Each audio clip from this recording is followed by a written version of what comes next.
Let's do it. Let's go. So everybody thinks that a narcissist is impossible to beat in a custody battle, and this is just not true. And before you shut off on all of this, I want to break this thing down for you. Everybody thinks a narcissist is so smart that they're going to outsmart them. They're going to defeat them in this way. And one of the big things to this is that they're not actually super smart. They could be. They're impulsive, they're immature, and they're childish. And they can't help themselves to move in certain directions. And what this presentation is going to really thoroughly break down for you is how to spot that, how to deal with it, how to fight the emotional and mental chaos that's unraveling for you right now, the gaslighting, but also turn those consistent habits, those immature things that the female narcissist does in a custody battle. And I know for you women out there watching this fighting a male narcissist, we're going to talk about some of those differences. We do need to distinguish them, because if you don't, you're going to tragically lose. But how those consistent things can be predicted, used against them, and used to win your custody case. Now, here's the thing. If you're already here, if you're here watching this, and you already know what NPD is, and let's actually just say this doesn't just go for NPD. It could also go for borderline. It could go for Munchausen's. It could go for many different psychological disorders, any type of personality disorder. It's going to be a tricky thing to fight in a custody battle. And so much of that narcissist is going to leverage the system to screw you over. And so if you're already here, you've probably already lost somewhat, not completely, all right? Otherwise, we'd be giving up hope. And I'm just going to tell you right now, I've run a group for men in this for almost 20 years now, and we reverse this. It's hard. It's not easy. It's not a simple trick. It's not like you just learn a few things and say a certain line to a judge and everything changes. It's really difficult. You're going to fight one of the battles of your life, and it's going to challenge you in every way. So if you're aware of what NPD is, and you've researched it, and you're in a custody battle, most likely you've already been attacked. That attack is going to be super deceptive, which is also why you think they're really smart. They planned a couple steps ahead, and in reality, it's just steps that you would never think of doing. They triangulated you. They brought in other people. It's a psychological slamming shut of doors of all around you. Many people are taking sides, and they're taking her side, not your side. It is something that usually hits at the deepest levels of you. So any personal moments that you've shared with them, any dreams, oftentimes this goes deep into sexuality, your psyche. We're going to talk about that a little bit more as one of the languages that they know so well. And now, this was somebody that you shared those things with, but they're attacking you in some of the worst ways. If you're a man going through this, there's going to be false allegations, and those false allegations are going to be seen and read in a certain way in court. So if you're a woman going through this and you're being attacked by a man, there's going to be false allegations, but they're going to move into ways that aren't as punishable in court. Psychologically, they're equally damaging. So a woman kept from her kids saying that she's a bad mother or abusive, that's been destroyed by a man psychologically when he does that switch, right? And we all know this, right? This is another thing you need to know. If you're going through this, there was a time where they were, unstable, kind of crazy. They were dramatic. They gaslit you, put things on you, and then you'd make up and it would all be better. And it was like one of the best things in the world. It gave you worth and value and all these different things. In fact, we're probably going to skip that a little bit in this presentation, but I really, really recommend you checking out the playlist. So if you're watching this on the replay of this and in the edited version, I'll put together a playlist that talks about it. You should also look at my free resources that if you're watching this on YouTube, you can find it at the direct.me/Steve Maeda link, and you get on the high conflict custody portal. We're including this month in the narcissistic abuse, or the recovering from abusive relationships course, which will actually break down more thoroughly for free, all for free, than what we're going to work out in here. It's just that video series takes, it's a 6-hour series. So it's very, very thorough. But what you need to understand in this is that they're manipulating you at a deep level. And so if you're a woman going through this, then those consequences, yeah, psychologically, they're equal to a man's. They could even be worse in some ways. They could be better. That's actually not the argument. But legally, you're not going to get the same consequences as a man. A man, his false allegations are going to move around things like violence, abuse, sexual abuse. They're going to hit at all those different shame points that the narcissist is going to hit. And the consequences in family court move very easily into criminal court, and they will almost instantly work. And so what's happening here is that when a guy comes into this, you know, anybody, man or woman, were psychologically destroyed, but a guy has extra consequences against him that he has to focus up and legally take care of. And I get it. Moms out there, this is terrible for you too. I've mainly worked with men, so that's where most of my information is from. And you'll hear me rant all day long. Moms, step it up. I didn't want or desire and go like, man, I'm going to be this coach that's going to help people. I just wanted to help out my friends. And I also got screwed in systems, learned how to beat it. And I'm very good at certain things, probably naturally good at coaching and working with people and different psychological elements, but not educated, just a ton of experience. And so I encourage everybody to start their groups and start making content out there for this. Just this is a really quick plug, and we're going to get into it, and it's going to be a lot. It's kind of going to be like drinking from personality disorder fire hose. But I just want to tell you that I am sad that what you're going to hear tonight in this presentation or whenever you're watching it, you don't hear in other places. And you can.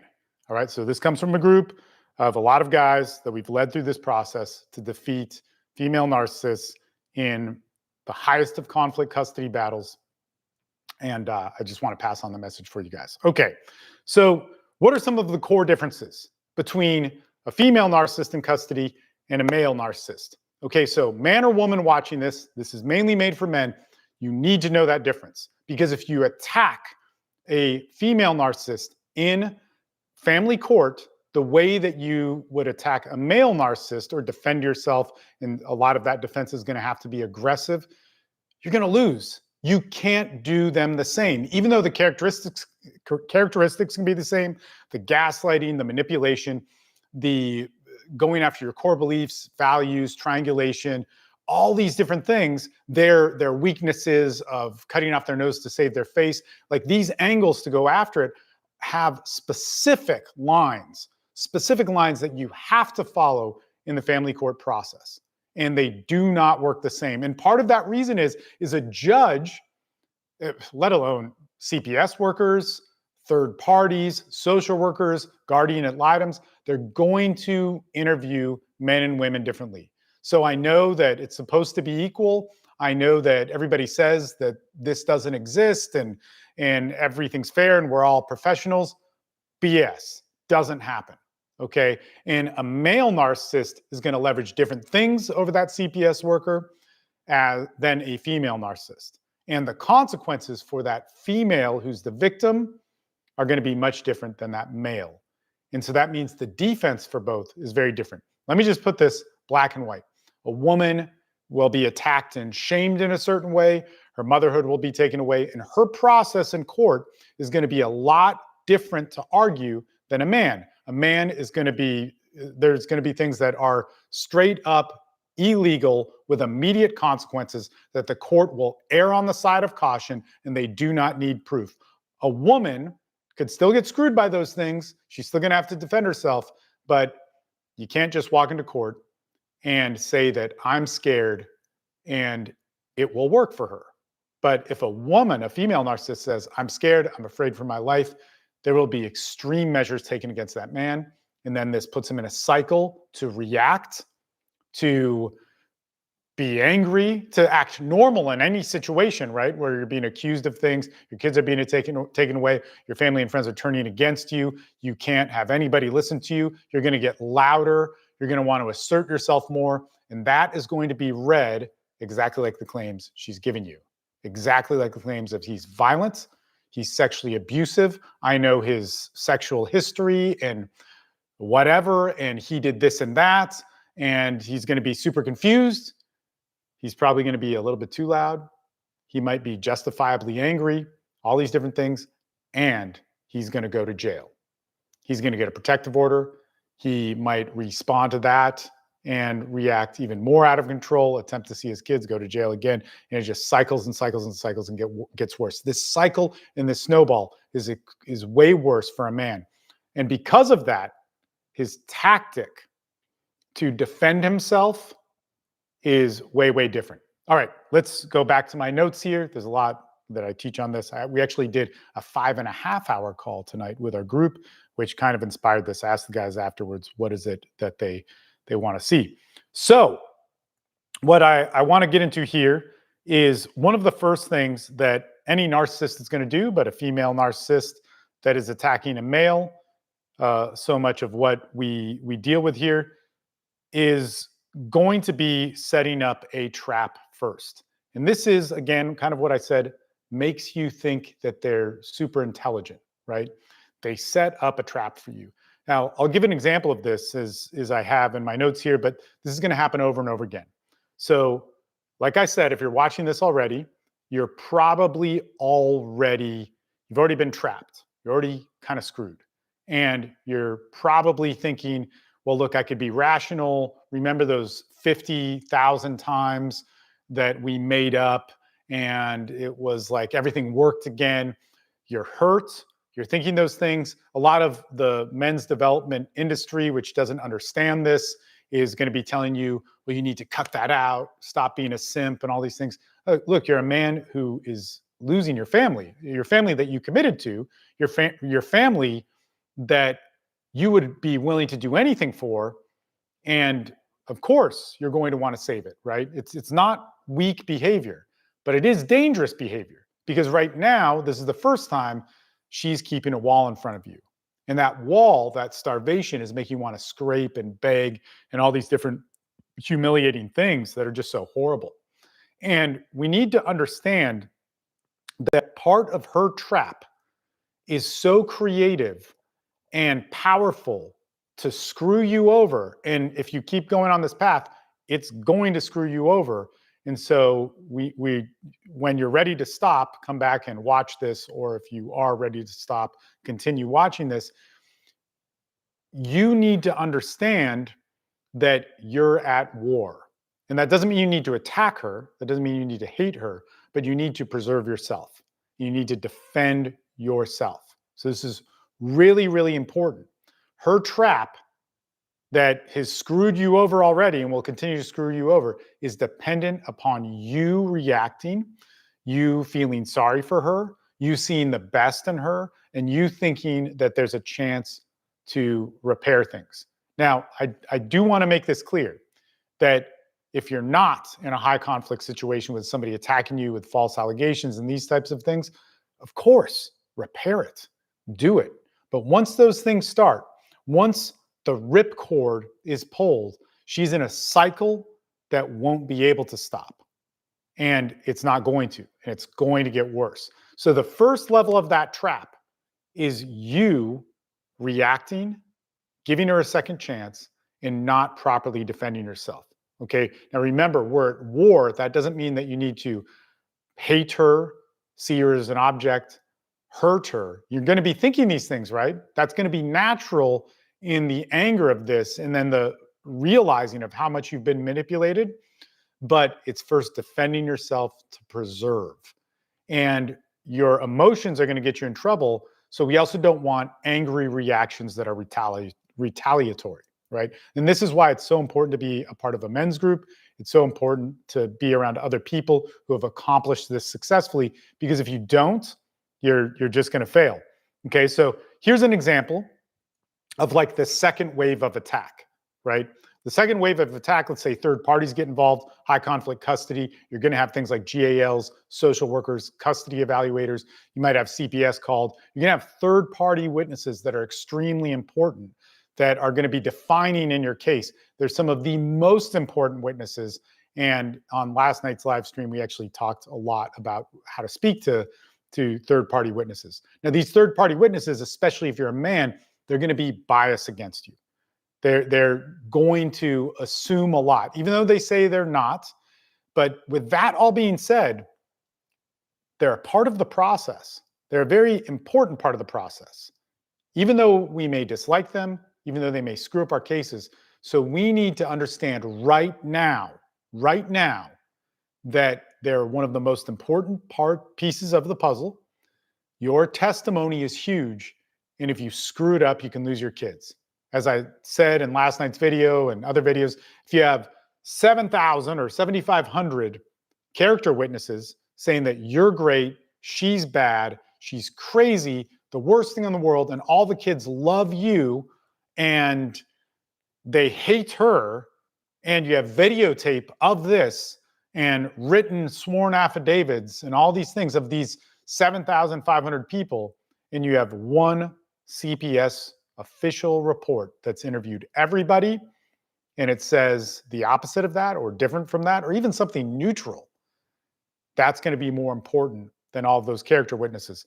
So oftentimes when they bring in that third party, they're going to be really good at manipulating them. This is where you think they're a mastermind, right? They're kind of like a one-trick pony, okay?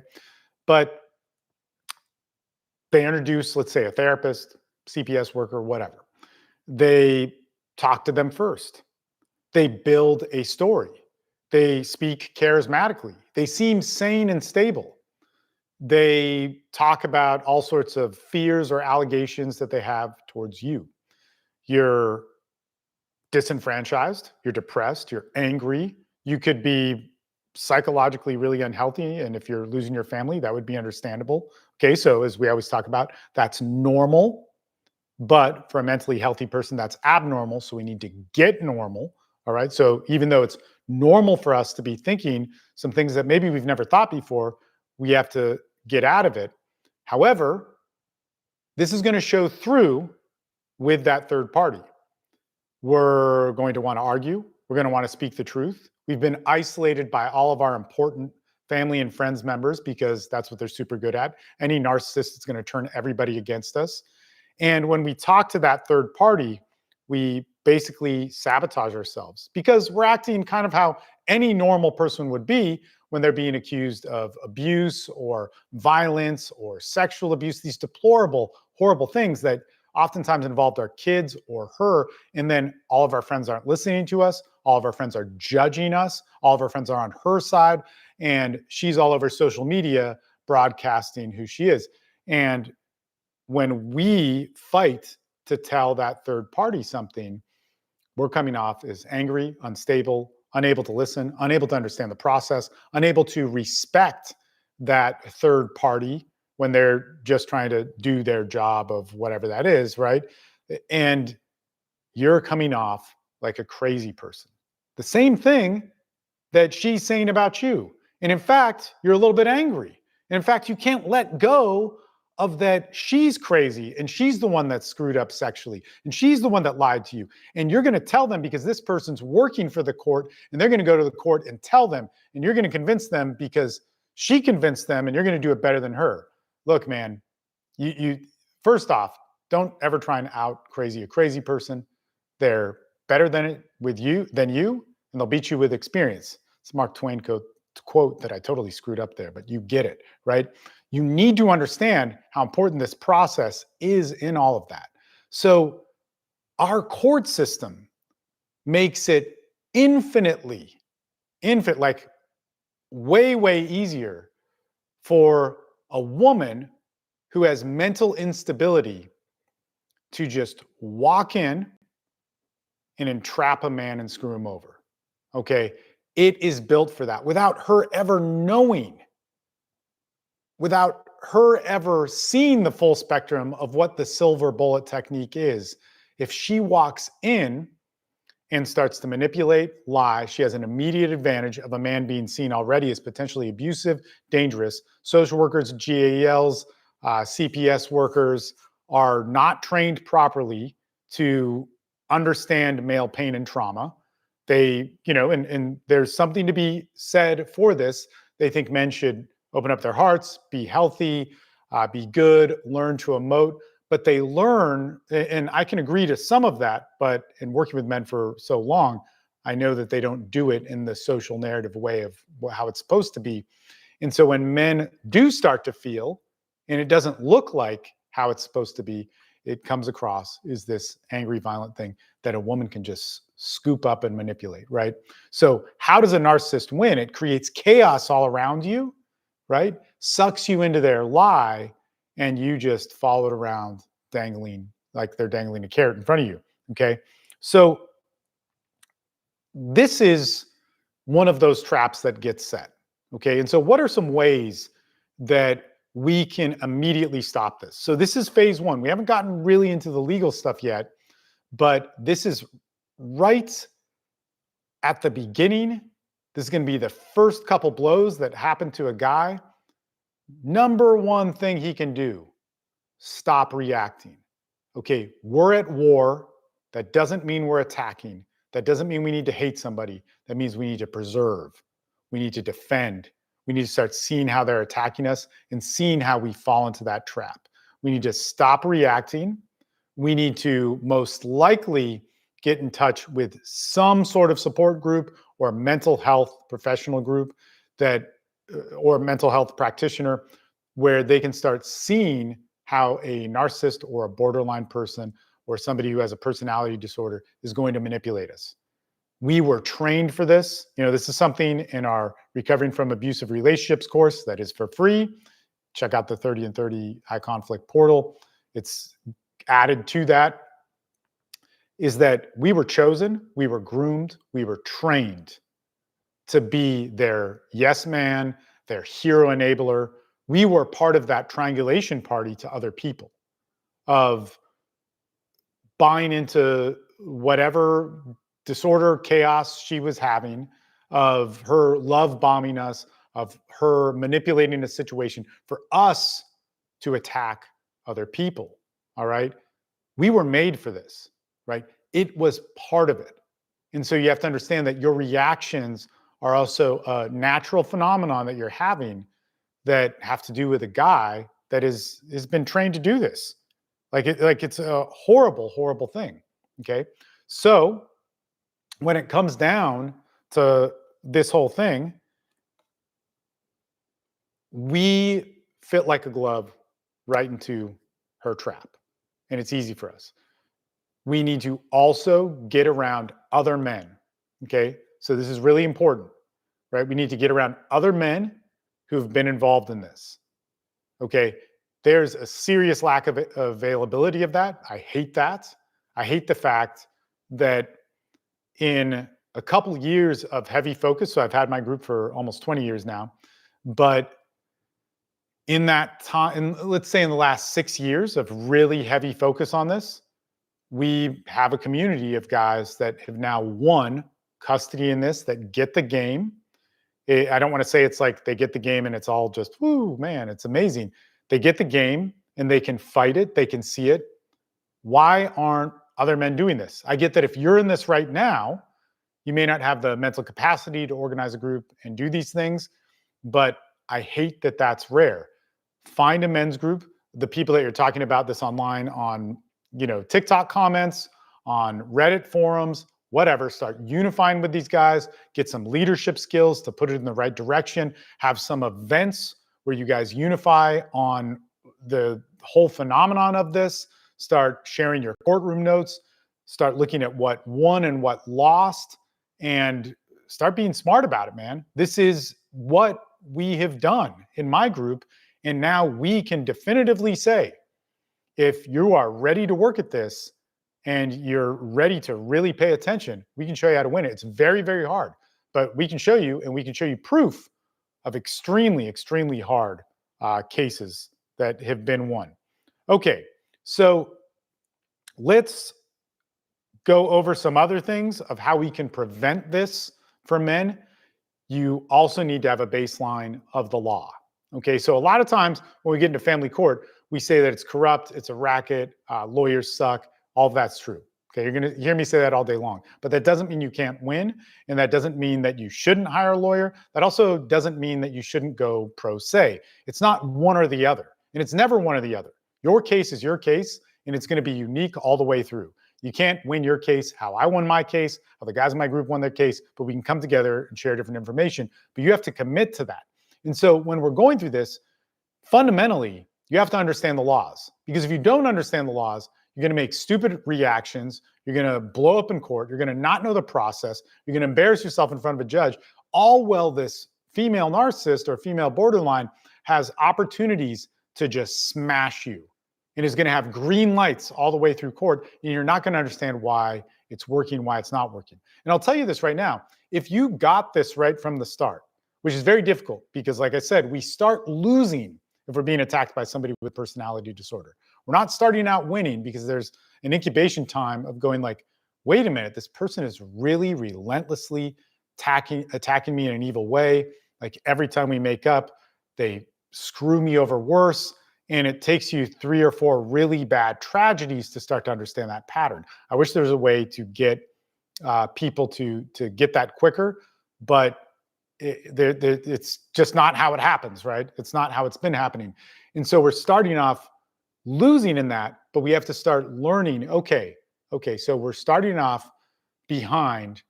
But I'm going to tell you this, even if we started off at level ground and we knew the game, we're already at a disadvantage with the court. So we have to understand that for a man in this process, and she's playing this game that has super high leverage with her, it's going to take some time for us to get the switch, okay?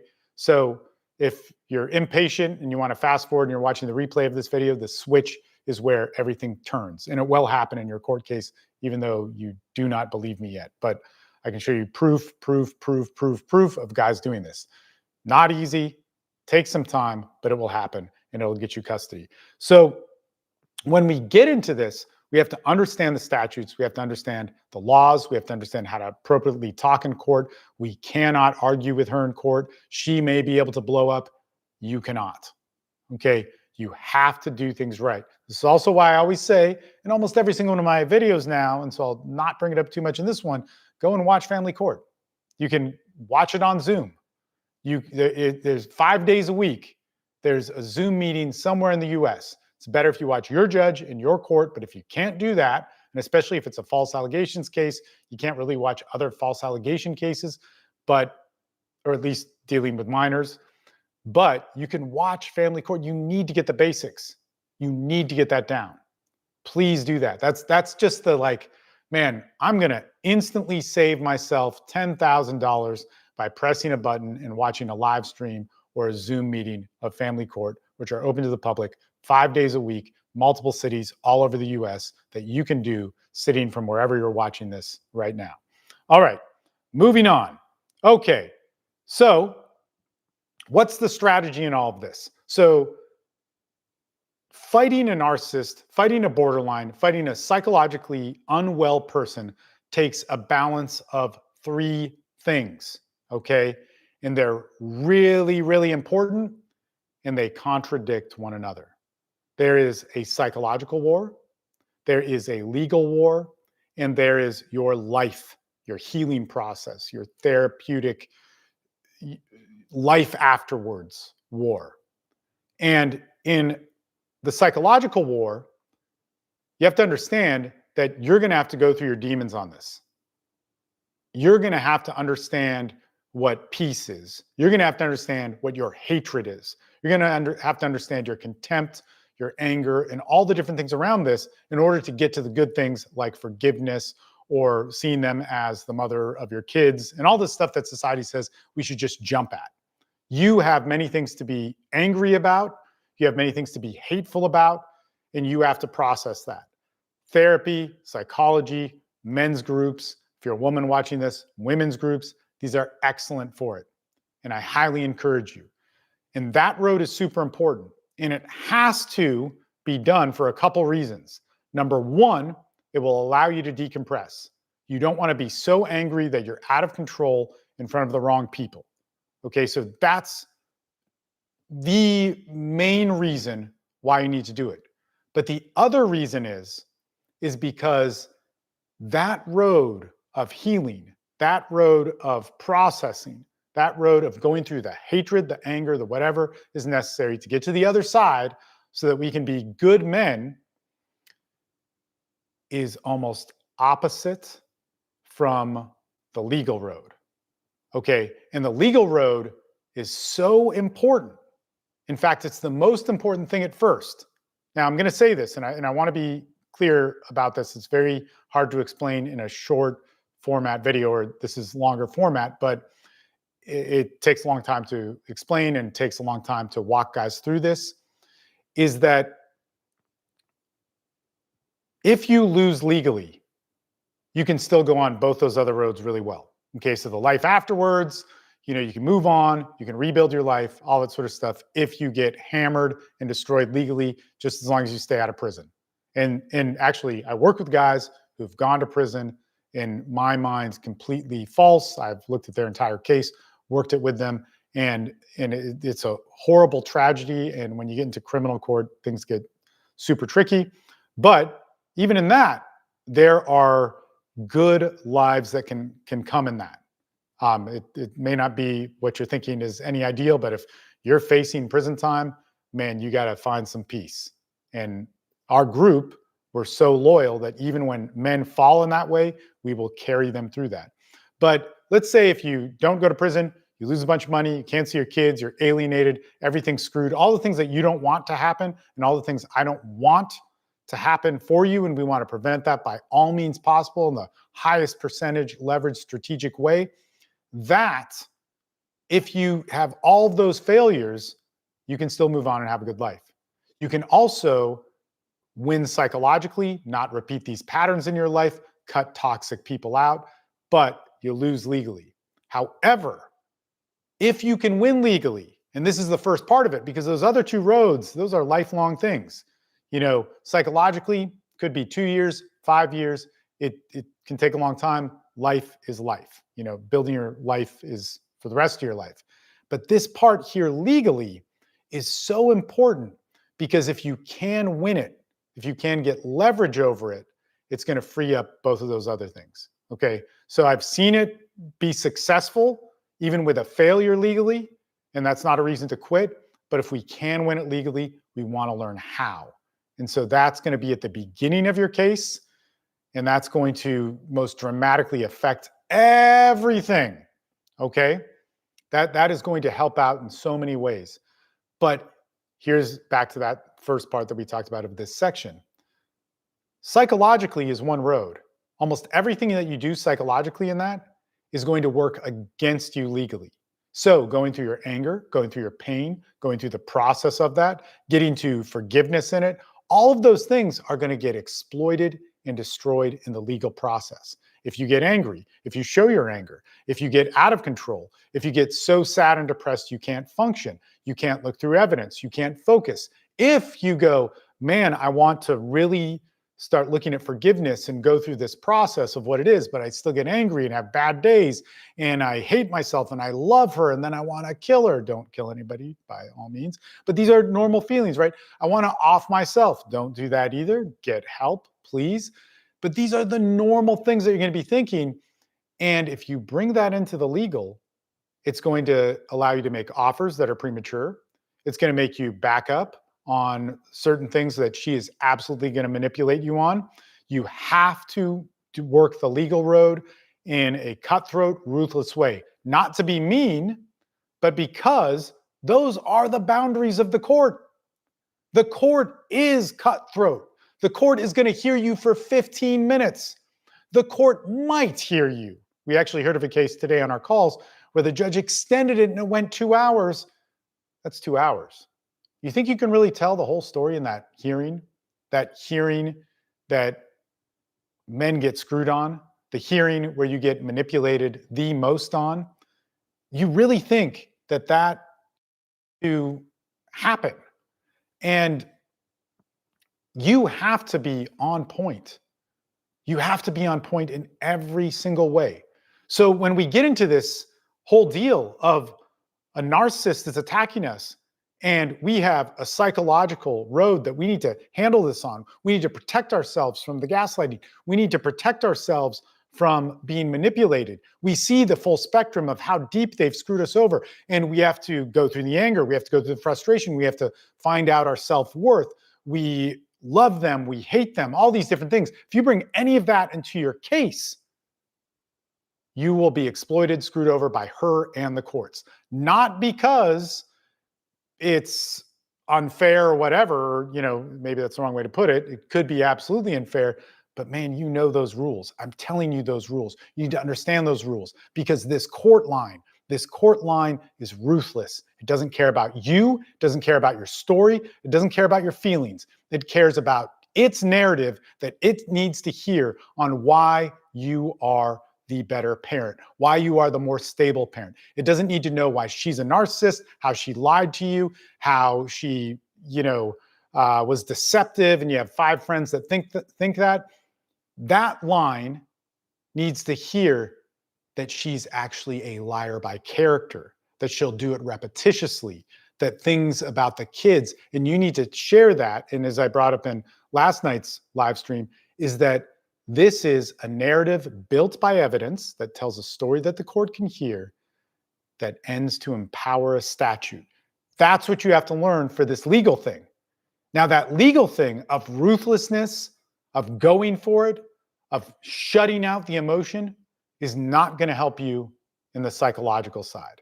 So you need to do both, and you need to compartmentalize both. And right now, you might not be ready for that third aspect, which is your life afterwards and the rebuild, but that also cannot deter conflict with this legal one. So what do I always tell you guys? The legal path is the most important thing. If you can win it, win it. We start out when we're fighting a custody battle with somebody with borderline, NPD, Munchausen's, any sort of personality disorder, we're going to start out losing because they got the advantage of us. We didn't expect it. We always made up. We were always able to be reasonable. They could love bomb us back, and we came back, and it was great. And we had all sorts of awesome makeup, sex, emotions, family vacations, and then they did it to us again. But this time that door's shut. This time that door's shut, and they're attacking you, and they will do anything to win. And that means cutting you out by any means possible. Okay, so let's look at a couple things of what tends to happen in this pattern of female narcissists who are relentless, have gotten the upper hand on men in our groups, who've gotten permanent protective orders. So they went and got their temporary protective order to be made into a permanent protective order. How do they stop? How do they stop? Because the safest thing we can do for our kids, for us, for everybody here, is that they stop. Okay, and a little bit later, I'm going to talk about what the effects on this of your kids is going to be, but it's brutal. And if you want to have any more information on this, please check out the playlist that I have on this. If you're watching this on the replay of it, of the edited version, we'll put a card up there for you. Please get the 30 and 30 high conflict custody. We're introducing the 6-part recovering from abusive relationships for men going through a custody battle directly for you, like how to tactically map this out. It's a 6-hour-long series, 6 PDFs on it. It's epic. It will break down everything I'm talking about much more. Please get all of that. It's free, okay? There's no real excuse for it. And you get daily emails from me that give you like awesome, helpful tools on defeating all sorts of high conflict custody stuff and stories and all that. It'll help you out, okay? What do we see as the patterns? The patterns that men have that gets that switch, right? Where the women give up, they don't want to be in court anymore. Here's what happens. Those women will say, you know what, let's say it's me. They'll say, Steve was able to manipulate the courts. He's a narcissist. He's a horrible person. And fuck that. I want out. And the reason why she says that is because it's more important for her to have her hero enablers, that used to be you, like the person that she goes to, that's going to believe her, that's going to help her, which now might be her mom, who may have been the one who originally abused her, or at least that's what she told you. But then when you guys go through a breakup, they become friends again. That's like a huge pattern that happens, right? A mom or a dad was abusive, and then, you get turned into the symbol of the abuser in their life, and they go right back to that person that they hated through all of your relationship. Or it could be your friends and family. And the reason why she wants that is all these hero enablers that she's had, all of her yes men, she's lied to. Now, I'm going to tell you this. What you really need to understand in this is she doesn't know she's lying. Okay? You can see she's lying. Everybody who's actually really thoroughly looked through this case, not just friends who you've ranted to, can see that she's lying. She doesn't know she's lying. And you need to understand this, because if you're going to defeat her with her psychology, you have to understand her psychology, not how you interpret her psychology. You need to understand her psychology, how she understands it, because this is what's going to allow you to understand what mistakes she's going to make, how to predict her, and what's going to make her quit, what's going to make her afraid and want to stop. And again, we're not doing this because we're trying to hurt her. It's that she's hurting us so much, we need to stop it, defend ourselves, and get her to stop, right? She has to be stopped. It's not to hurt her. It's not to abuse her. It's to stop the abuse that she's giving. And I want to articulate this here too, is that when we look at drug addiction, it's very widely recognized, although this is argued in recovery circles as well, and I have worked for a long time in those circles, is that you do need to be harsh with drug addicts. That's one of the ideas. And it's widely accepted. And again, some people argue with this and have found other ways to do it, which can be effective. But there's a lot of proof in taking away the resources, allowing drug addicts to feel their consequences and to, for lack of a better term, sit in their shit. And somehow that's seen as not that you're abusing them, even though their parents are so worried about that. But when men do this to women, because there's no community talking about it, a lot of male pain and male problems are silenced in our culture, and they're usually given, again, like we think male healing is like female healing, and men and women heal differently. A female victim is going to heal much differently than a male victim, as well as going to prevent attacks and so on. This is really important. And if we cut that off, we basically disenfranchise men even more, give them the wrong solutions on how to deal with this. You're going to need to learn how to fight. And part of that war is defending yourself and preserving yourself. So we need to stop her. Okay. So she is thinking to one of her friends, let's say it's me, right? Steve is this bad guy and he does this. He manipulates me sexually, even though, and this is something that I want to get into this, but we may not have time. But in the love bombing process, this woman is intimately connected to you in many ways. She's loved your darker sides. In fact, she got you to tell about your darker sides so that she could love them in a unique way that made you feel good. And then these things get flipped on you, right? Steve is this guy that thinks about all these evil things. And in our personal life and sex, he used me. I felt like I was being raped all the time. Or I think he was abusing my kids because of this and that happening and and he's sick and I couldn't see it and the red flags were there. And she's telling one person that, right? The person that she's telling that to, she's not really thinking this, but she's only going to tell that story to people that she knows will be responsive to that story. And then another person, she's going to go, well, I can't believe I didn't see this, but politically he thinks in this way and those people are monsters or whatever it is, right? Really into this. He got lazy. He let me down. He didn't pay for anything. Now, in all of these things in the triangulation process, right? All of these things to you, these are things that you're ashamed of, not because they're true, but because you worked so hard to not be those things for her and you knew they were somewhat important for her. Now, they may not be that specific. So to you, it's like she's telling the same story to everybody. Even though to let's say her mom and dad, she's saying she was sexually abused and humiliated. To a couple of your friends, it's politics. And to other people, it's your personal choices and your character. Other people, it's how you treat the kids. Other people, it's your stories about how you grew up with whatever trauma and pain, and that must mean you're this evil person. What's interesting here is all these people think you're too harsh on her. They, when a woman, so here's another difference between a woman and a man who's been abused. And again, abuse is terrible. And I think women should have all the answers that they've gotten, and I think those should be improved upon. But that doesn't mean we need to then just say, well, let's stop dividing it between men and women. right?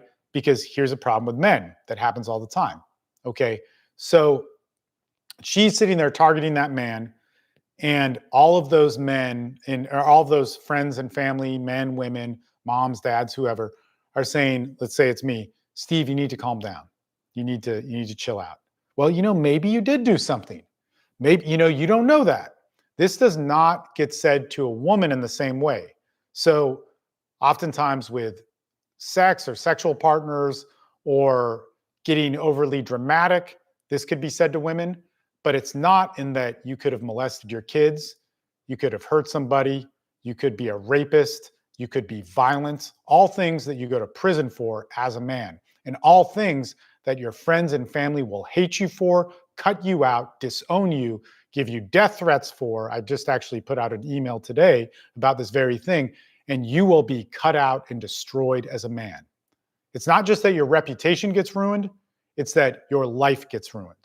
And I know that if you're a woman going through this, it's very, very bad. It's horrible. I don't want it to happen. In that sense, it's equally evil. But your consequences with your civil liberties are not the same. The consequences of people actually causing you physical violence for this are not the same. And when a man complains about being afraid of physical violence, once again, you sure you're not overreacting? Oh, okay, she had a knife, but she's 50 pounds less than you. Okay. Law enforcement, police officers, social workers, third parties, courts, judges are going to not care about that. And if a woman brings that up, and maybe rightfully so in some ways, if she's really experiencing abuse, it will be taken seriously.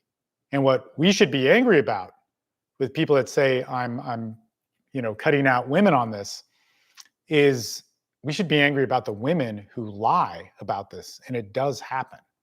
Like, this is horrible. At this point now, there is proof that we have in our courts or in my groups, because men in my groups have proved in criminal cases beyond a shadow of a doubt, they had to prove it, that that woman was lying. And there's enough of that to be noticed. And we better hope that those men that take this further and help change the laws in this don't diminish and are wise enough to make it so that real crimes against women are not included, and we know how to understand and look at women who are falsely making up abuse claims, right? Because when feminism did this, and it needed to protect women, and it was really important, and women that were overlooked in this way needed help, they did that, but they weren't wise enough to go, well, what happens if a really sick and twisted woman uses this against a man in a way that doesn't work? And the argument is still to this day, that's bad, but it could really harm women, so it's not so bad. Okay, it's harming a shitload of men now, for real, and it needs to change. This doesn't mean that it should ever diminish abuse and pain towards anybody, and in this case, women and kids. So we need to be wiser with our laws. We need to think about this. Okay, we can't just stay in some reactionary bullshit. It doesn't solve anything. So back to this whole thing, man. I'm very opinionated. I talk about this stuff all day long, every single day. There's a lot to it. But when they're triangulating, right? Okay, there's all these different stories. That man is having all those different people saying, check yourself. Are you sure you're not this? Maybe you're overreacting. You're somebody that I have seen you angry. If you did do something, you could tell me. But they're not having anybody go, what if she's lying? What if she set you up? Let me help you out through this. And then furthermore, men are so, this is impossible to happen. Nobody really knows what to do. This is sadly why this information is so rare. And I hate that. And why I encourage more people to start learning more about this and not blindly and stupidly fighting this, but doing what works. You can figure it out. Men don't know how to give advice to other men on how to actually act in this, like control your emotions. Let's look at what the court is going to look for. this is one of my biggest pet peeves, but so many people in the men's development industry will say, go to family court if you ever want to see the tragedies of men in modern culture. And I sit there and go, man, you fucking idiot. Go to family court so you can see what wins, what loses, and repeat it and do it. And my group did that. And we have consistent winners. And that is a root fundamental thing in that. So we have men not giving advice on this whole thing. And so when that narcissist, borderline person is triangulating you and attacking you, what guys in our group do who win is they basically get all those people to be held accountable. We do, if we can afford it, depositions on everybody. So if you're going to do one deposition, it's on your ex. Okay. We subpoena people, we do our research on it, and we legally look at what are the lies being told. Now, all of this needs to be relevant. Again, like watch my other videos, evidence that has a narrative that empowers a statute. Okay, so that empowers the law. So your evidence has a narrative that the court is used to, that the court usually processes, that goes into a statute, a law. Now, you may not know what that is, but this is why we need to study the family courts. And so when we go, man, they're lying to our mom and dad, their mom and dad, and they think that we could be a predator or hyper-violent or whatever, and they're being cautious with us, and they're second-guessing us, but not second-guessing her, and they're taking her side, and we're getting more and more frustrated and looking like an angry and unstable person. We need to start going, okay, how do we hold that person accountable? Again, not to be mean to them, not to screw them over, but the process of the court needs that language. How does that happen? Okay, how is this relevant in custody? How is this relevant in alimony? How is this relevant in a no-fault state? How is this relevant in these different ways within the laws? Now, we need to start understanding that. Get a group, guys. Get my free products. Watch my videos on the process. Understand what emotion is. Understand how it works in court. All these things, I have services and groups that are the closest thing to a guarantee of winning, and you pay for those. And because we've done it for so long, those services and groups have gone, okay, we'll help you make free products on this, like this. Okay. And this is a free ball video. So I'm just kind of going off some notes here, but there are other videos that are better charted out and products that are for free that are more succinctly said. Get them, learn it, have more people do it. I wish they would. Okay, so we need to understand how that narrative is so that we can start subpoenaing those people, get sworn affidavits from them, da-da-da-da-da. Okay, then we got to go to the next person. The friends that they say his politics sucks or whatever, yeah, whatever the story is, again, and we have to understand what that story is. What's it empowering? It's not just saying that she lied or, you know, they think she's a bad parent. This is filling that narrative of what evidence needs to be there. Did she leave the kids without being supervised? Did she smoke pot while she was supposed to be watching the kids? Is marijuana legal? Is drinking alcohol legal? Well, you still can't be drunk around your kids while they're alone and you're the only parent watching them. Whatever it is, you need to start looking for evidence like that that's going to tell that narrative, right? That's going to empower the best interest of the child in the way that the court defines. And all these things that you need to learn, okay? That's very hard. I get it that you might be really out of your mind right now, but you need to do that, okay? Now, in that, let's say we have two people that one she said we were predators, the other one she said we were, you know, asshole right or left wing people, whatever it is. And the other people, it's just our character sucks and we're lazy and we're slovenly. All these things that we're trying to be hyper aware of and second guessing, and we're guilty because we're dads. Like dads always feel guilt because they couldn't save their family. We're going, man, I could have done better. And that's all we're thinking of because our psychology is all fucked up because we're not in a men's group. We're not seeking out therapy and we're trying to balance this legal thing and it's too difficult and they're blurring. And like I said, each one will screw the other over. So we need to get all of that and understand how do we get that narrative of evidence. What needs to piggyback on all of that is her narrative. Okay, so this could get a little bit complicated. Definitely get on my high conflict custody portal and get the recovering from abusive relationships, or wait for that module to come out, because there's basically the court story, there's your story, and there's her story. So everybody has a pattern, right? You have a pattern of being her hero enabler, her victim, the person who's always going to take her back, all that sort of stuff, right? And that's unhealthy. She has a pattern of lying, manipulating, being dramatic, causing chaos, sabotaging situations herself, whatever. The court has a pattern of evidence. The court has a pattern of a certain order. Fair, unfair, whatever, you need to follow that, because if you don't, it will guarantee to be unfair. Okay? So within all of this, remember when I said you have to understand her psychology, okay? You have to understand how she thinks. Why did she lie to those 3 people? She's not thinking she's lying. She's afraid, she's terrified, because she's screwed up. The more you learn actually about NPD, it's usually from abuse and trauma. And so it's reacting to a fear that's empowered by our culture, okay? So when people are afraid, they become selfish, and then they start grabbing onto different things to get something for nothing. It's in a nutshell, that's what this disorder is. So she's doing that. It's all fear-based. And that fear is coming out to that one group that believes one thing, the other thing, okay? Now, when you find out lines of evidence towards all of those different things, okay, you need to also include the stuff that she cares about. So you told him that they're predators or whatever. You told them that he's screwed up with his politics and is obsessed with guns or something. That's a big one in our group. He's obsessed with guns. All right. He needs to submit his guns to the police now. And if you're in certain states, they'll be pretty hardcore with that.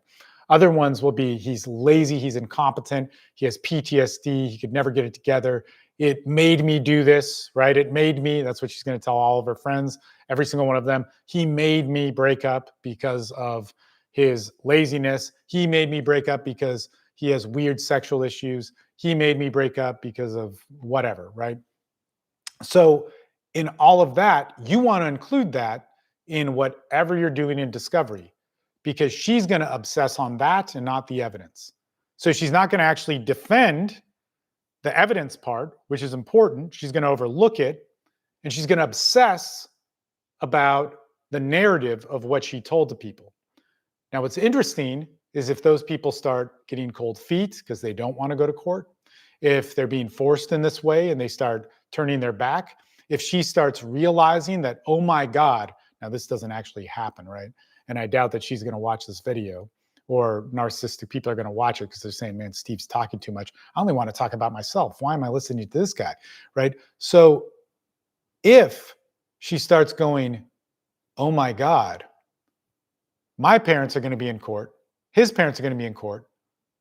Did I tell them different things? I didn't tell them different. I don't lie. Wait a minute. These friends that I told this to are there, these people, and her lawyer sees that and says, hey, there's conflicting things in here.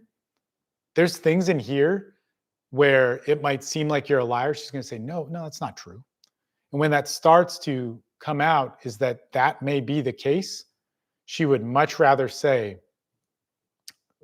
man, fuck this court thing. You're all assholes, and I know the truth, so I'm going to keep my team together and keep the truth. When these things start to collapse with her, that's huge, okay? Now, I spent a lot of time with that one, but another one is going to be authority figures. Now, think about this. In your courtroom experience with her, especially if you're a man, she's going to get green light, green light, green light, green light. All of her green lights are going to come through law enforcement.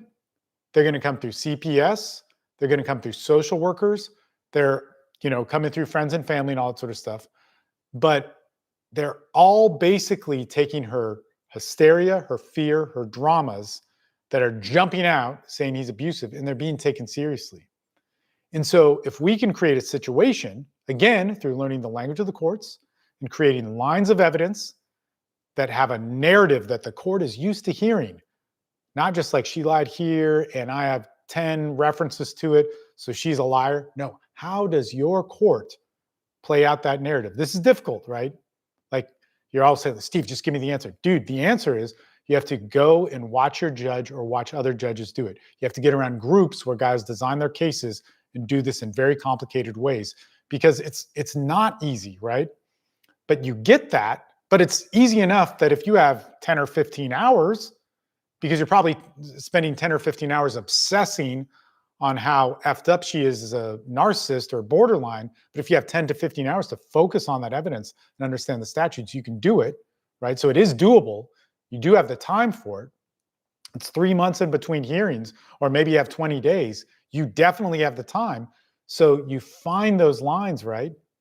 And you look at how you can get her called out in situations that are important, where she's under oath, where it is depositions, where there are interrogatories or sworn affidavits that can be revealed as lying or wrong or something you can't do. And I'll tell you this also, because we're talking about authority coming down on her, right? And again, she's just gotten green light after green light. You, the man, have gotten only red lights. Her first 5 lights are green. Your first are red. She lies, it works. You get a consequence over and over again. So for you to show up in all that adversity, you know how hard that is, right? Well, it's even harder if you have a personality disorder and you got 5 green lights. And if you have a personality disorder, you hate authority, you always win, you win at all costs. And when you don't win, you cut and run, you sabotage everything, and you blow up and act like an immature kid. And if you can do that in a courtroom, you have a lot of leverage. That doesn't mean you win, but man, if you want to make a switch happen, like when the court stops believing her and the court stops being a place where she can like do whatever she wants because you keep reacting and acting stupid, right? If you want that, then you stop overreacting, you learn the language of the courts, and you can bet that her charisma, her skilled presentation, that every YouTube narcissist channel says that she's great at, it will fail. It will fail. Why? Because she's trying to get something for nothing. She's trying to cut corners. She's a panicked and afraid person that's jumping at holes in the game that care more about manipulation than winning. This is actually an interesting thing. Remember when I talk about her psychology, what's her psychology? What's winning to her? It is not custody of the kids. I damn well bet she cares about custody of the kids. I think it's really important. And actually, if you take it away, you will see an explosion of chaos and fits coming your way. But the first thing she cares about is getting that green light. The first thing she cares about is winning that authority figure. If her trauma has to do with, well, it depends. Like this is when you have to study it. Again, get the 6-part course. It's free. Very, very good. It will show you how to do this.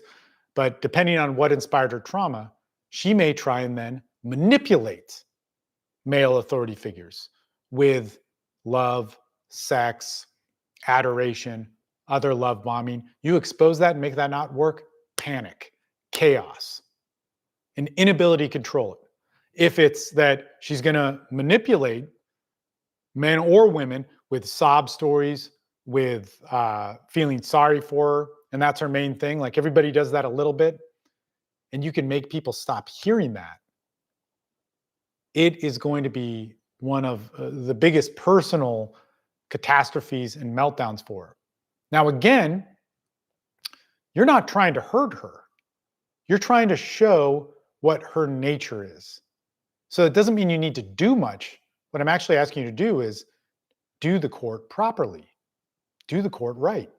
Learn, get my courses, get my free stuff that show you how to do this. And it's difficult. It's hard. You probably need support on it, but find that, right? And if you do those things right and you can control your emotions, they will start to screw themselves over because they're trying to get something for nothing, like clockwork.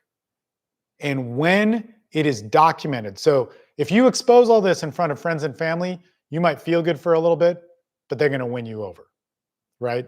The beauty of the courts is they don't give a shit about you and they don't give a shit about her. They say they do, but they don't. What makes her win is your friends and family give a shit about her. They'll forgive her. They expect you to forgive her. The courts don't have that contract. So when she starts failing in front of them and acting inappropriate, she will have consequences for it. Whether that's them no longer believing her, whether that's them actually going, you know what? I'm done with this. I've seen you guys 3 times already. He's come in with, the first time he was a little pissed off or whatever. He's come in with a case. He's come in with asking something reasonable, and you're acting inappropriate, and your 20 minutes is up. I'm moving on to the next case, and now I'm going to make a reactive decision. This is what screws so many men. I'm going to make a reactive decision because I don't want you in my court anymore to give that man fair custody. Now, it doesn't always work out that easily. Sometimes you have to go back again. But at that point, it all switches in your favor. I don't want to say it's easy. I don't want to say she's not going to harass you. I don't want to say that there's not going to be problems. But every action after that, she's going to screw up. Okay? So that was taking away her support system, her triangulation team. This is also her with authority figures. Okay? So that's really important. But also, can we beat this case so that she knows she's going to lose? She is going to walk into court and be embarrassed. She's not going to win. So a borderline or a narcissist has to win. Okay? Even if they don't have those disorders fully and they're just caught up in those traits, they have to win. So if you can make them lose before you enter into the court, okay, which takes a solid legal structure, whether you're pro se or with lawyers, you need to learn how to do it. And actually, if you're with lawyers, you have to learn how to do all this stuff yourself. You just have to. Okay, that's 101. You have to win it in that way. But if you enter into the courts, okay, and you get beaten up a little bit, you learn then how to form your evidence, you learn how to build that narrative, you learn how to catch your line in things that matter, like under oath statements or depositions, sworn affidavits, whatever, right? You set up your case. She's already been a little bit embarrassed by the judge or different authority figures, or maybe the custody evaluator stopped believing her, and those authority figures are not giving green lights anymore. And her lawyer basically says, you don't have a case. Now she's made to fight. All NPD and borderline people are, man, I'm going to do it. Now, a narcissist, if they know they're going to lose, they'll quit. Okay. So, and again, it doesn't matter so much if they're narcissist, borderline, whatever. You need to study their pattern. That's the main thing, because their pattern is the one you can count on. The diagnosis is somebody else's pattern. So the diagnosis is your starting place, and then you move that, you move in the right way with their pattern. So with their pattern, what you need to look at is what happens when they know they're going to lose. Do they quit? Okay, well, let's plan for that. Or do they sabotage themselves? So borderlines tend to sabotage themselves and then blame you for it, harm themselves. They go in and screw everything up. They want to win, but if they don't win, then they'll wreck everything, which gets actually really dangerous. And I'm not trying to make light of it in any sort of way, but it gets pretty bad. So what we want to do in those cases, right, is if we take a airtight plan and we build it in front of them and we put it in front of them, we say, and we don't say this, we don't literally say this, but we want to articulate it with our evidence, with how their attorney talks to them or whatever the situation is you have no chance of winning. And it's not that you're going to lose something. It's not that you're going to lose custody. It's that everything that you rely on as your identity, your image, your sense of self, how you trick people, how you influence people, is going to get wiped away, and it's going to mean nothing. So when we think of what does it mean to expose a narcissist, we say we're going to post it so everybody knows. We're going to hold a big sign in front of them. But to them, what exposure is, because we need to understand their psychology, it's the disempowering of their complete identity to see the reality of their fear, their loneliness, and their pain. They don't want to see that. They will run from it and they will not go to court. There's so many examples in our group where guys start out beaten up, they go through it. Sadly, they have 2, 3 hearings. Maybe they enter into a trial and they get a win. To them, it's a win because to them, a win is, well, I got fair custody. I got fair alimony, child support, all these different things. I got it fair. And that's a win to the guys who want my services and come into my groups. To the mentally unstable woman, a loss is not them losing custody. A loss is a completely different narrative. It's that they had a horrible experience where all this stuff about them was brought to light, it was exposed, and they were disempowered and they were humiliated. And again, we're not trying to humiliate them. They're trying to humiliate us. We weren't trying to manipulate them. We weren't trying to humiliate them. We weren't trying to hurt them. We were trying to get fair custody of our kids. Sadly, the result is, mixed with their personality disorder, they were humiliated. That woman will never set foot in a courtroom again. That woman will never challenge anything through the courts. She will cause problems. And this is one of the best things. This is what you guys need to understand. When you can achieve this, right? When you can achieve that result, she'll stir up all sorts of shit. Those friends that still care about her, she's able to manipulate them. But that court that doesn't care about her feelings, her sob story, or whatever, even though it may have started that way, because that's one of her one-trick pony tricks, that court, she will want to stay away from. She will never go back. And you will not have to worry about false allegations being made to law enforcement, CPS. I don't want to give that as a guarantee, but I mean, man, we see this because that's a really extreme stuff. I don't want to make light of that in any way. But over and over again, that stops. That stops. Still talk shit to friends and family, still talk shit to the people she can manipulate, but to the people that failed, she will never go back.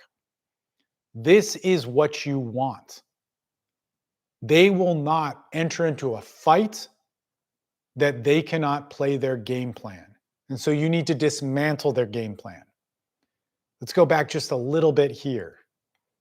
Because remember, we started out as being trained to love them, to care about them, to love the drama, the chaos of the jealousy, of the ups and downs that get created in her insanity helped write how we care about them and how we see them.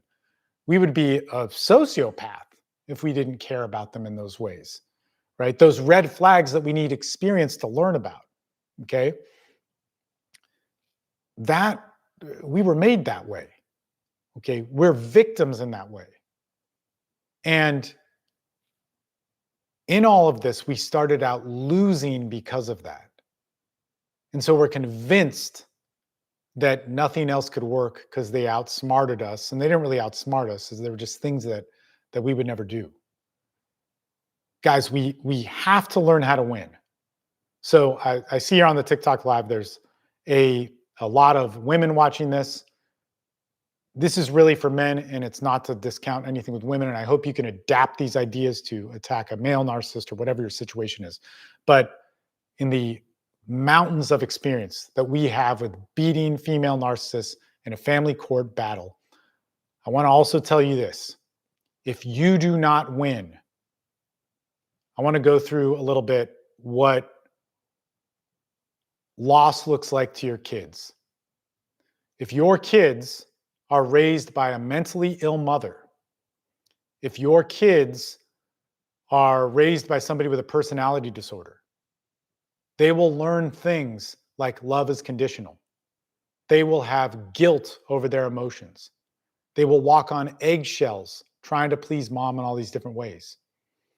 If you do not get more parenting time, you don't need to destroy parenting time with them. And we haven't really talked about this of showing that that if you want to prove they're a narcissist in court, that's a very hard process. That may not be the process you need to go through, right? But we can talk about that in another video. And again, get my free stuff that talks about it. But if a child grows up with a parent that's borderline or narcissistic, they have instability. They may see abuse from that parent. And it may be obvious that that abuse is there. But that parent has all the advantage. You think that they have a winning game with you? They have that child's survival, those needs. They were one of the first people that that child loved. If they cut you out, then they only love that person. And they'll do anything that that person says. And this is why it's so bad. Like, they're a minor, they're a child. They can't decide for themselves. Their parent has control over everything. And you think they controlled you, they're going to control them. That child will learn that love is conditional, that their self-worth is an equation based on a pattern from a crazy manipulative woman that will move into their relationships, that will move into their image of what it means to be a girl, a boy, a woman. And that seed is planted. And you need exposure to your child. And one of the things that we hear over and over again, especially like when working with CPS and so on, it's like, well, the child is integrating great. There was abuse. They get that there was psychological abuse. And they say, but the child is doing well in school. They're healthy. They're not depressed. And all that is great. And those are great measurements to look at the mental health of a child. But in a group that we've had, that I had dads almost 20 years ago that were alienated from their 3-year-old daughters or sons that have now become adults.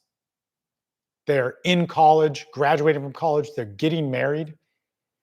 They did well. They hit the markers. They were able to excel in sports.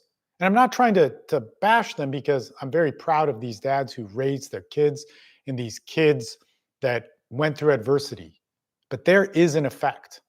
Some of them have the more obvious things like depression, addiction, also borderline traits themselves, different psychological leanings, all over it, cutting, all sorts of things. Those are horrible things to go through. But there's also ones that aren't, that are doing well. And they still have issues with relationships. They have heavy codependency leanings, meaning they could be, it was many versions of codependency, but they could have leanings that are ultra responsible, that they're go-getters, they're amazing, but they're still slaves and tethered to the dysfunction of the family, and then learn to recreate it with their own families. It's so sick. It is so sick. Like, we talk about child abuse, and to the men that come to my groups, they know how horrible it is to be seen as abusers and have friends and family, even though they're lied to, believe just a little bit that they may have sexually harmed their child, physically hurt their child, and done something which is now the common lies that men have in these custody cases. We all see that as really sick, right? So sick that people will throw bricks through those men's windows, vandalize their cars, hate them, even though it's not true, that our society, friends and family, will be manipulated, or whoever be manipulated to causing harm and violence to an innocent man because it's such a sick thing. I hate to compare real abuse, which I'm around children who've had real abuse. It's horrible. It's a horrible, horrible thing.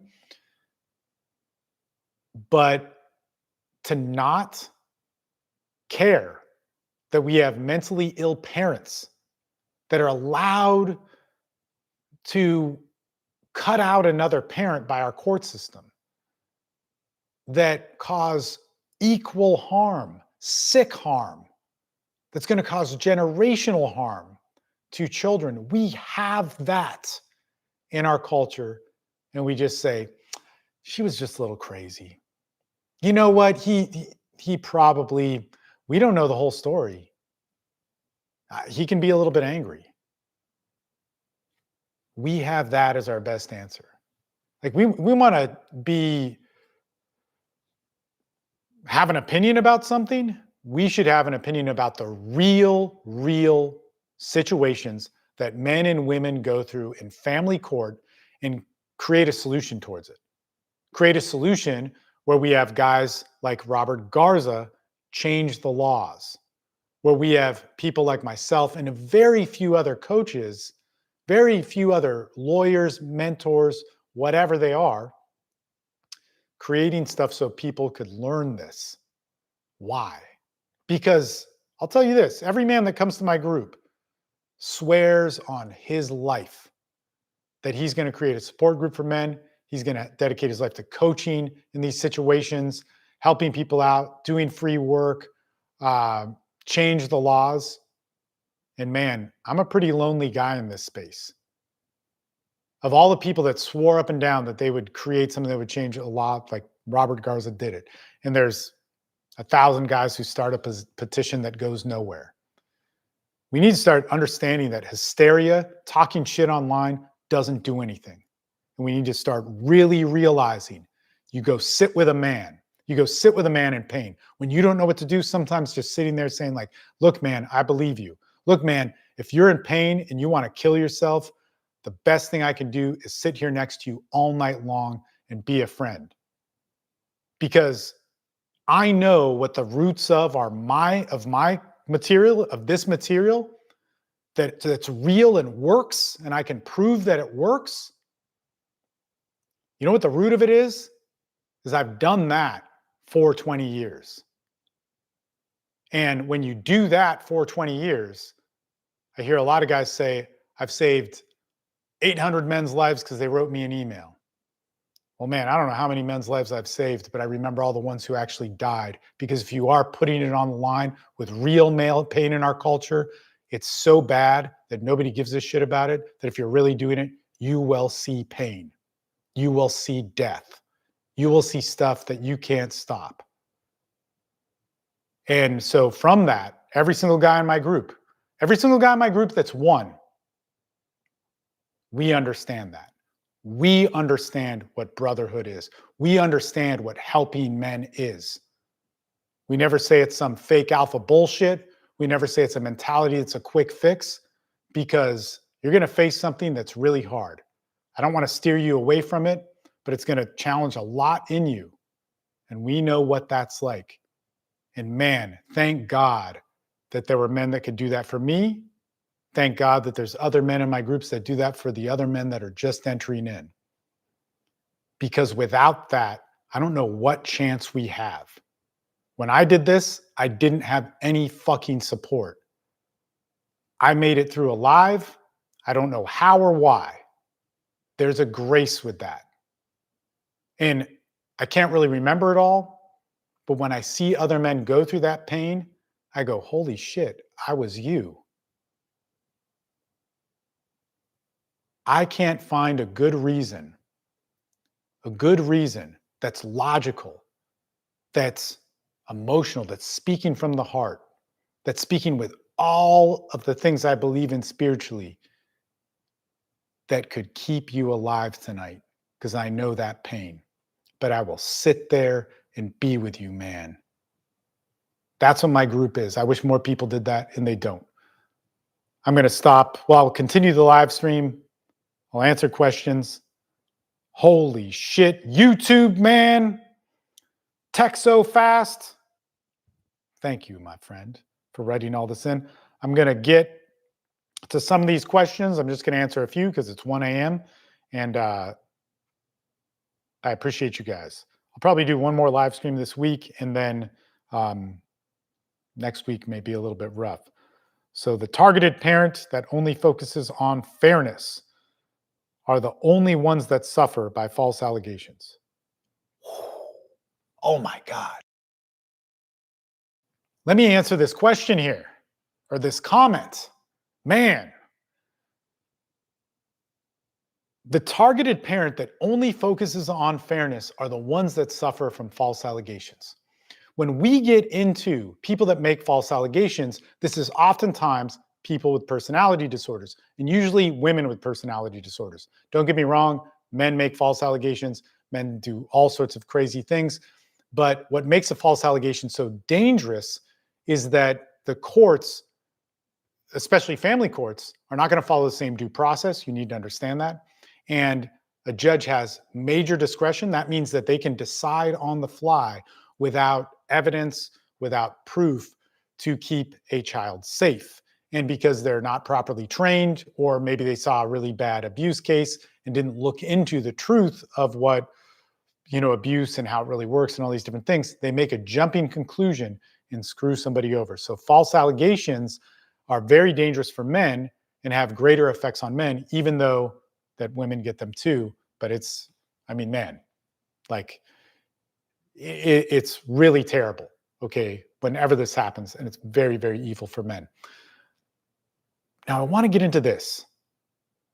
False allegations are usually submitted to a court, are submitted to law enforcement by a woman with a personality disorder. So again, a male with a personality disorder can do that. It's less likely to go as far. It still can go far, and that's equally horrible.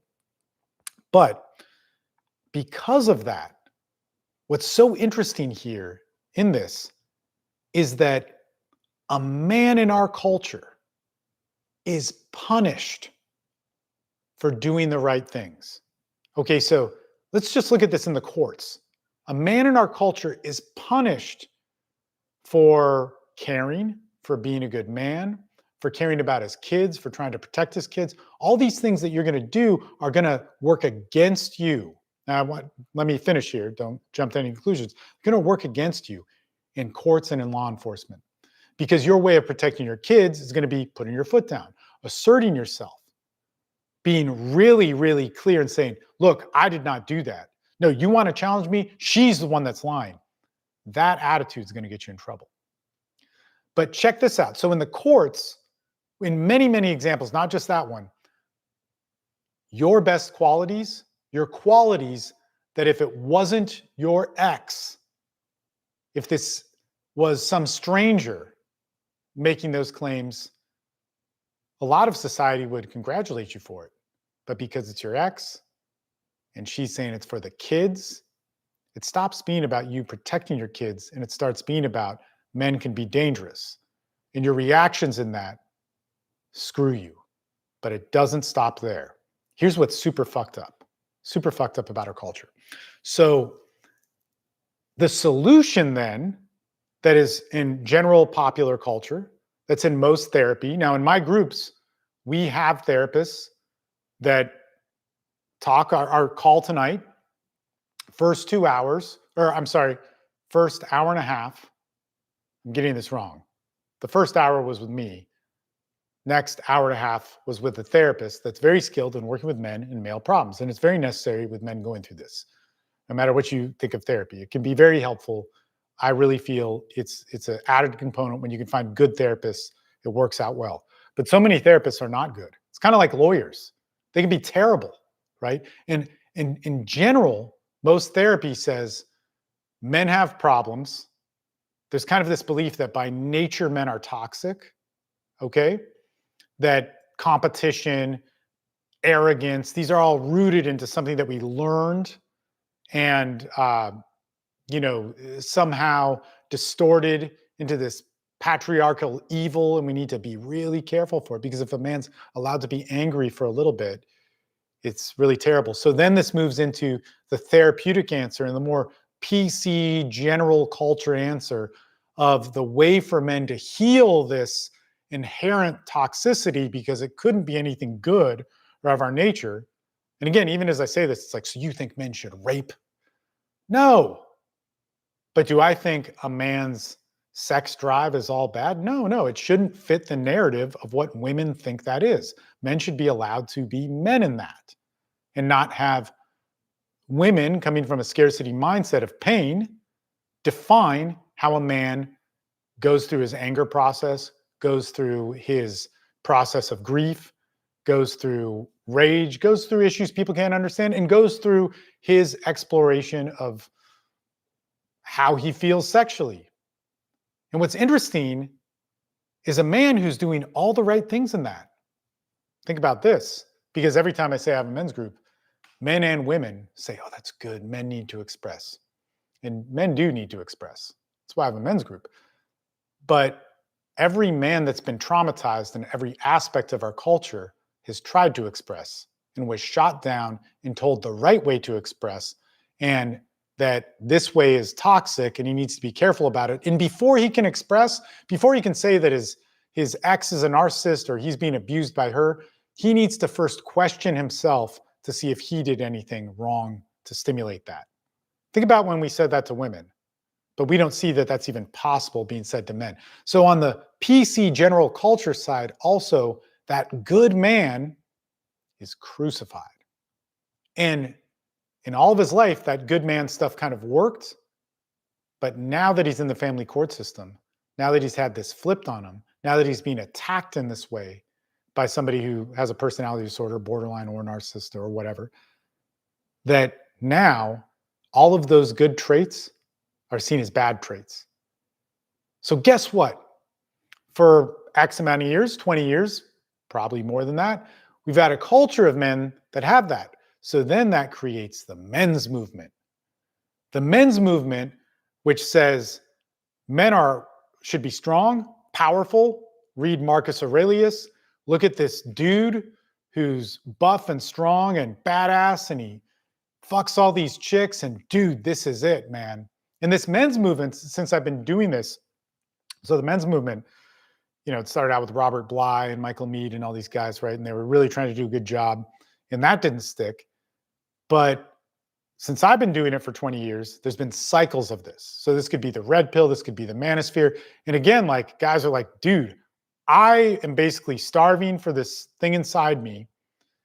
And this thing I was told by general culture is really good, but I did it and it didn't work. It worked in some ways, but it tragically failed in other ways. And then the courts totally fucked me. Dudes, I'm going to listen to you. Let's get money, sex, power, status. Let's get the things. Let's get the results. Let's fit the image of man. Let's learn the philosophy. Let's read war people stuff. And then if I memorize it, I can say it and do it. And I'm going to wear the mask of it.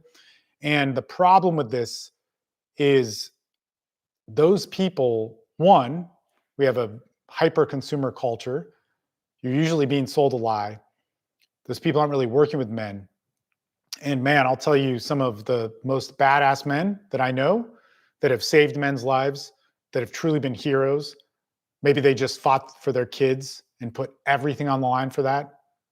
They don't look like the dude that takes steroids and has like the fancy tattoo and all this sort of stuff. They look pretty beaten up, but they have character, they have morality, they have decision making, they have fortitude, they know their strength. They can't be told what to do because they put everything on the line and they went to the point of death and they got to live. It's not a mask. It's not a charade. And so men get misinformation and get screwed on these levels. Court system, PC culture, men's culture. Men's culture sells them an idea. Look at all this shit on narcissism. Look at why narcissism is important for men. Because they get fucked in relationships. And the answer for most of that is, and actually, I don't want to hate at all on people giving information on this because there's not enough, but the answer that is given to those men is heal like women. Learn to emote better. That your anger and your pissed offness needs to turn into forgiveness or else it's unhealthy. Every guy that I know that's been massively screwed over in this is going to be pretty hateful.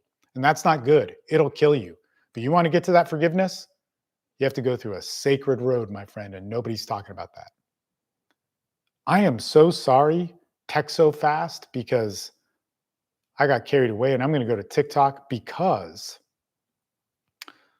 somebody man, there's a lot in here, but there's somebody, oh man, I'm trying, guys. I'm trying to find this. Okay.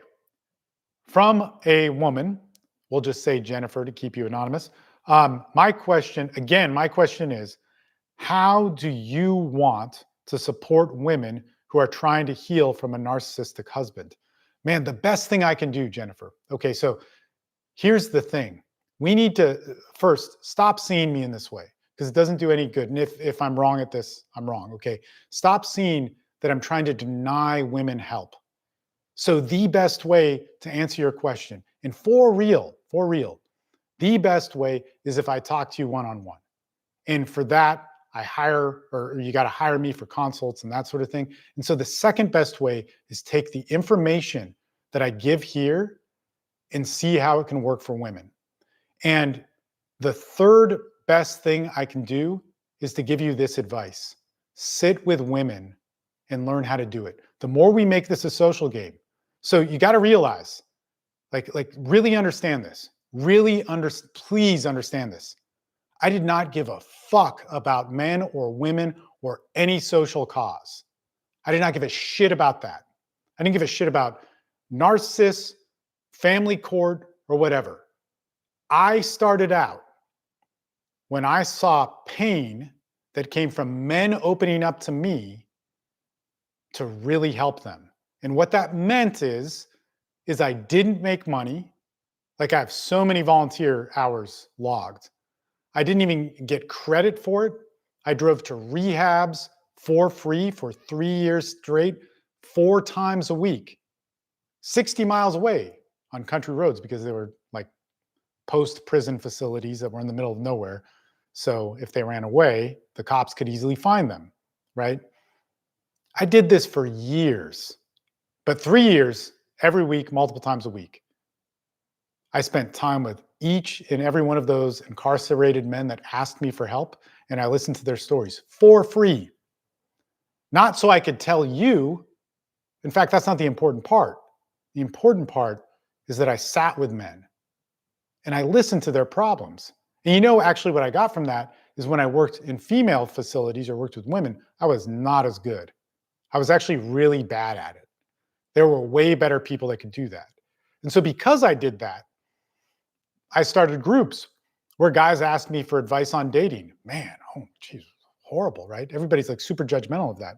And I'm so proud of it. And the reason why is because I don't really care. I was like, okay, date women and be cool, whatever. That seems like a good idea. I think that's shoved down the throats of many, many men. But there's so many men that have pain from that. And what came out of that? Abusive mothers who cut out fathers, that narrative was silenced, and those kids saw that pain.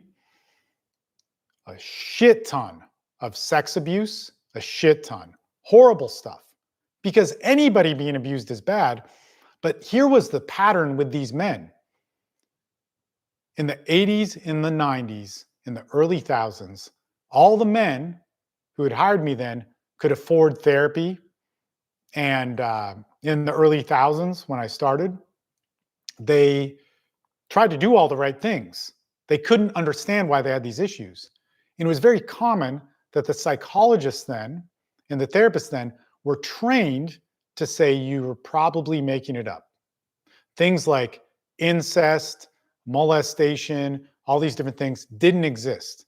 Now, I'm not saying that to compare between men and women because that doesn't do any good.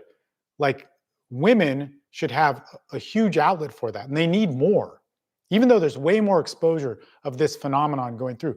But think about this. A guy was gaslit by the best answer in our culture, the thing that I had just said, the best qualities of our culture. You get a therapist, you go to psychology, and they told him, because they were trained by the DSM-4 or 3 at the time, and the different forms of communication that psychology had, they were told that they were probably exaggerating this. And you get that's the same pattern that men say they're being abused by their narcissistic partner, that they're probably exaggerating this. And that if there are false allegations that end up with them being put in jail, where in those jails they're put in sex offender facilities and they're under huge threat, right? That they probably are exaggerating it. That they probably had more, you know, it couldn't all just be that they're a victim. They have to be involved. So that story of men, like I'm not trying to be an asshole here. That story of men is true. And I heard it hundreds, thousands of times. And some of those men had nothing but me. Here's another thing I got, because I'm not a psychologist, I'm not a lawyer. I don't want to be. I don't want you to think I am. Here's what's valuable to me is, let's say a vet who has PTSD that was told it was anxiety, that went to the VA, saw that he wasn't getting enough help from the VA, was not able to hold down a job, was able to get some extra funding, and put that into the long search to find a therapist that could work with them, and they couldn't relate with them. And when they were having whatever issues with addiction or something like that and wanting to kill themselves, and somehow they came to me, what had happened is they came to me and confided in me in a lot of things. And so then I went and asked therapists and doctors of what to do. And they all said, well, they should work with the professionals and not with you. Once again, same pattern. Man who's been sexually abused, man who enters into the family court system, soldier with PTSD. Why did they come to me?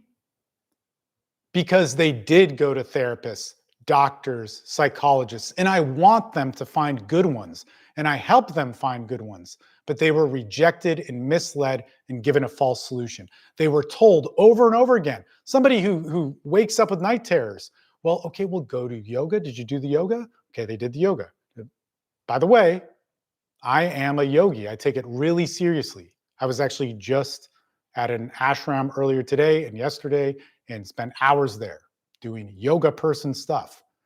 But I know that if you have a certain problem and your doctor says that, who may or may not be a yogi, says, well, did you do yoga? Did you do your drawing board? Did you do your journaling? Well, I don't, keep doing that. That's the answer men get. And I get that women get that too. Look, I think women should be helped. I'm just so busy doing this. Stop thinking that giving advice to men means it discounts women. Because if I thought that you had a woman's group and I said, you know what, men need to be in this, you're a piece of shit, you're a misogynist, or whatever the opposite of that is, you're a man hater. And with all the connotations of being a misogynist, because I get called that, you're this evil thing because you have a group for women who need help. Because, man, you can look really closely at me. I know you're just seeing me online, but that's what I do. That's what I do. And the other thing too, here's another thing that I know just about life is this argument.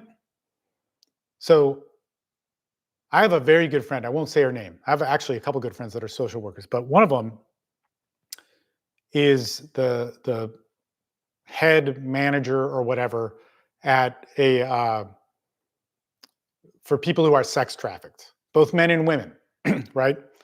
And they see some horrific stuff. And sometimes she'll say to me like, hey, look, you know that women go through that too. And I said, dude, I know. And you can say that, like I will listen to say that because you are the real deal. You're around this horrific shit. You find people in cages.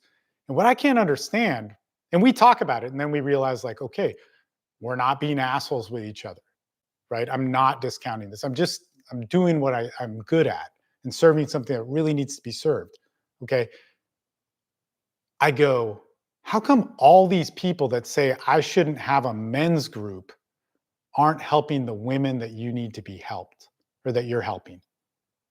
Like, how come You're helping a girl who comes from another country and doesn't speak English, that sits in a cage, that gets sexually assaulted on a daily basis and is living at the animal level. And you see this in the United States, in a well-to-do city. To keep her anonymous, I won't say, but it is a city where you would not expect this to happen, and it happens every day. How come people that are so vigilant on TikTok, how come they're not doing that? And you know why I don't do that every day of the week? Because I do this. I do this. It's really fucked up. Man, I just put in 5 hours today with guys in my group, right? And then I'm doing another hour and a half here. And it may not be accomplishing this dramatic thing. I don't do it to be cool. I don't do it to win a fucking online argument. And what you need to understand here is I'm talking to you. I'm not talking to represent a cause. I'm representing all the fucking dead dudes that put a bullet in their head. And I was one of the last people that they text messaged or left a voicemail to. And when I see the pain that was unanswered, when I see that the barriers to them asking for help were, you just need to do this. You need to watch your toxic masculinity. You need to be alpha. You need to be tough. And then after he's dead, people say, he just wasn't strong enough. He tried, and he could have done better. And he might have needed to work harder. And he might have needed to take direction. And he's not a complete victim. But part of him is a victim. He tried and was answered with ignorance that we all have. And again, if you helped women in cages, or if you helped women who really went through that, and you realized that a woman, and I know women who've had horrible things happen to them, horrible. And I think that that's next. Maybe in 5 years, I'll start talking about that more, because there are some things that I do help with. It's just the man thing is way bigger, and I'm focusing. I've done that for 20 years, so why not talk about it? Much more experience with it. A woman who's had those things happen to her doesn't give a shit about TikTok arguments or YouTube comments or being popular for it. She can have all those things if she wants it, but she needs a rebuilding, a mending of horrific things done to her. And I just don't see people doing that. And I think if you did that, you'd realize that part of this whole answer is fixing that. And I'm not going to fix that. This doesn't, like, gossiping and kind of putting out clickbait shit so you could like have people get hysterical about something. That does not fix the court system. That does not fix veteran issues. That does not fix sex abuse issues. That does not fix problems where men feel worthless and can't understand why. And that doesn't fix women who've been truly victimized in ways that are seeking help. Like, I get that it's great that we can be proud of our voice, but that's a moment. And I don't want to diminish this, right? Because men should be proud of their voice, but that's not the solution. That's part of it. That's a step. And it should be seen as an important step for exactly what it is, but it is not the total road. It is not healing. And a healed person, and a person that's desperate looking for an answer, has a sea of whatever, ignorant people saying that that is the solution. Man, that is what kills the next generation. And you might say, hey, I don't get to see it. I can go off and be happy. But that's something I disagree with. That's not wisdom. That's not virtue. That's not how societies are built. That's not why we have histories. That's not why we have all the great things that have made our world good. Guys, thank you so much for this. I have to play the game of the social medias and being popular on algorithms and getting likes and clicks and all that sort of stuff. But hopefully you got to see the reality of what this all is. This has gone on almost 2 hours. I've done 7.5 hours of calls today that serve this, while also doing private calls with people from my job and creating content and writing dad-to-dad emails and all these sorts of things. Stay strong, guys. Dude, I'm just some fucking guy that wanted to help and got really creative about things. Sure, I have some advantages, but get out there and help other people. If you're interested in my groups, you can check them out.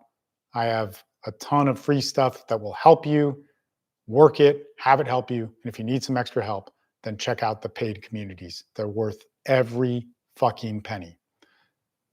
Talk to you later. And thank you.